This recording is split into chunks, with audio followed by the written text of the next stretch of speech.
Hi and welcome along to AFTV Transfer Daily, the show that keeps you up to date with players that have been linked with a January transfer move to Arsenal. And of course, no game for Arsenal today or tomorrow. Our game is on Monday. We continue in the FA Cup when we will be taking on Bournemouth. Make sure you check out the All Guns Blazing podcast. We talk a lot about that upcoming game against Bournemouth and about what team we should play, etc., etc. Some good debates in that show today. But as I said, no game until Monday. That means we're going to be rife for transfer rumours as the newspapers, as regards Arsenal, are not going to have anything else to talk about apart from transfer rumours. And of course, we're closing in now on the transfer window. Under a week to go. The transfer window will slam shut on Friday at 11 o'clock, and that will be it. Whatever you have after that is what you have until the end of the season. Now, good news for Arsenal today. It looks like we're on the verge of making our very first signing of the January transfer window. Nearly 3 weeks in, but it looks like we are on the verge of doing a deal. This one has come out of absolutely nowhere, but it is for a centre-back. I was saying on the show yesterday that we are desperately in need of somebody to fill in that centre-back position. I spoke about how Socrates has been out injured, even though he's should be back for the FA Cup game. We've sent out Mavropanos on loan. Mustafi, we don't know what's going to be happening with him. And David Luiz now on a suspension, of course. So we're short and light in that area. Looks like we are on the verge of bringing in, from Flamengo, Pablo Mari. He's a centre-back. The talk is that Arsenal are on the verge of paying around about £7 million for him. He's 26, and he looks like he could be, having his medical at Arsenal today. Now, an eagle-eye reporter spotted Pablo Mari yesterday at the airport in Brazil with Edu. Edu, of course, who looks after a lot of these transfers. Edu got the deal done for Gabriel Martinelli, so well used to spotting good players from out of Brazil. But the interesting one about Pablo Mari is that although he plays for Flamengo in Brazil, he's actually Spanish. He's a Spanish centre-back. And the other interesting thing about him is that he was previously a Manchester City player. Between 2016 and 2019, he spent 3 years at the Etihad Stadium. However, in that time, he didn't play one game for them. He was always out on loan. First of all, he was at Girona. He went out on loan at NAC Breda. He was also on loan at Deportivo La Coruña before sealing a move to Flamengo last summer. And he's gone over to Flamengo and he's really made a massive impact over there. Now, Flamengo been very successful over there in Brazil. They won the league last year in Brazil. They also won the Copa Libertadores, which is the equivalent to the South American Champions League. And then he played for Flamengo as well in the Club World Cup against Liverpool. Remember that game in which they lost 1-0. He's a big, commanding defender. Stands over 6'3" tall. So, we've all wanted a big centre-back. He looks like he falls into that category. And he's, as I said, been having a very successful time over there in Brazil. Excuse me. Mikel Arteta, of course, will know Pablo Mari from his time at Manchester City, because as I said, he was at Manchester City for 3 years, even though he was always out on loan. But obviously, Arteta knows him. Edu has a great knowledge, of course, of Brazil and Brazilian football. We're not going to argue with Edu after he got that Martinelli deal done for, again, absolute peanuts. And we see the brilliant performances that Martinelli's been putting in. So could Pablo Mari be another one that falls into that category of kind of a way under the radar player, but turns out to be something very special at Arsenal? That we'll have to wait and see. But it does look like that deal is about to get done. And as I said, he was spotted at the airport with Edu. There's even people who've been able to place the plane that he's supposed to, Arsenal fans are good at doing that he's supposed to be coming to the UK in. And as I said, medical could happen today or tomorrow, and we could be hearing about his signing over the next day or so. So positive news for Arsenal.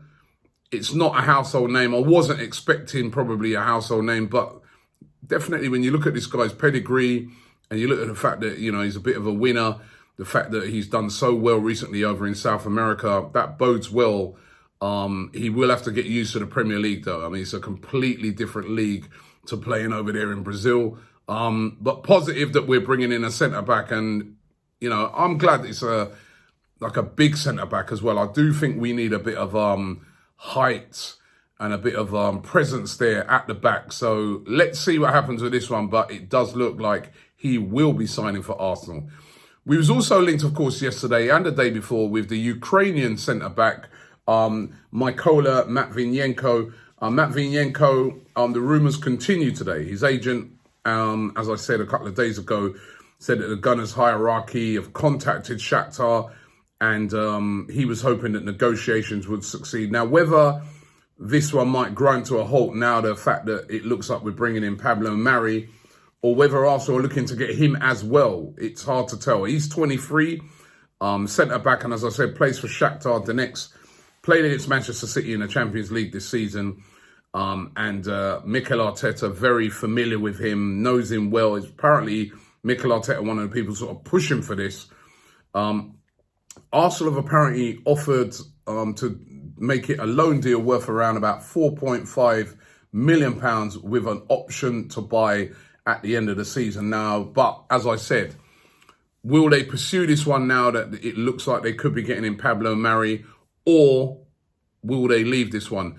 The interesting thing about Matviyenko is that he can, as well as playing at the centre-back, he can apparently play in the full-back positions as well. So it could be a guy that they could bring in that could also cover other areas of the pitch. But again, we have to wait and see what happens with that. Will they go, we don't need you now that we've got Mari, maybe look at you again in the summer, or are they still going to push to try and get this loan move done?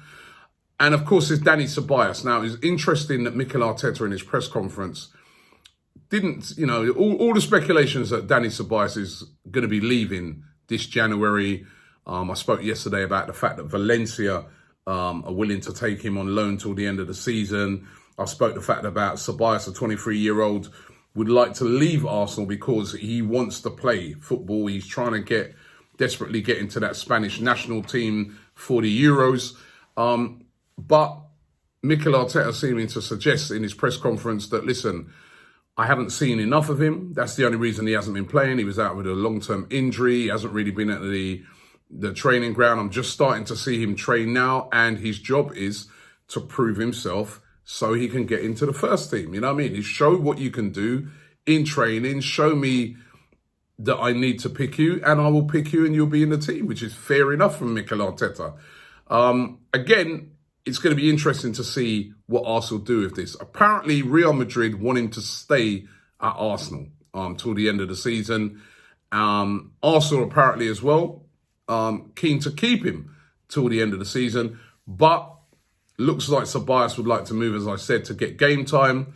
But Arteta's saying if you're staying here, you have to work as hard as everybody else to earn your position back in the team. And that is absolutely fair enough from Mykola Matviyenko.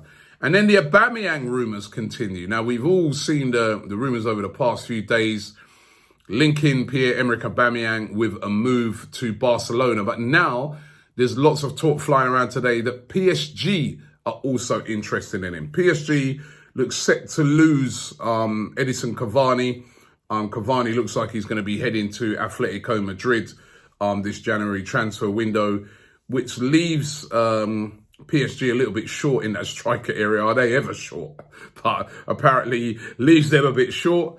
And they are interested in taking Pierre-Emerick Aubameyang on loan till the end of the season with an option to buy. I just do not see Arsenal entertaining any form of loan deal for Aubameyang. If they were going to move him on, it's going to be for big money. But however, Arteta again yesterday, when he was questioned about Aubameyang and the rumours with the Barcelona, etc., said that, listen, the player said he's not going anywhere. We're happy with him. We want him. He's staying. End of. But despite that, the rumours persist. And you never know what can happen in football.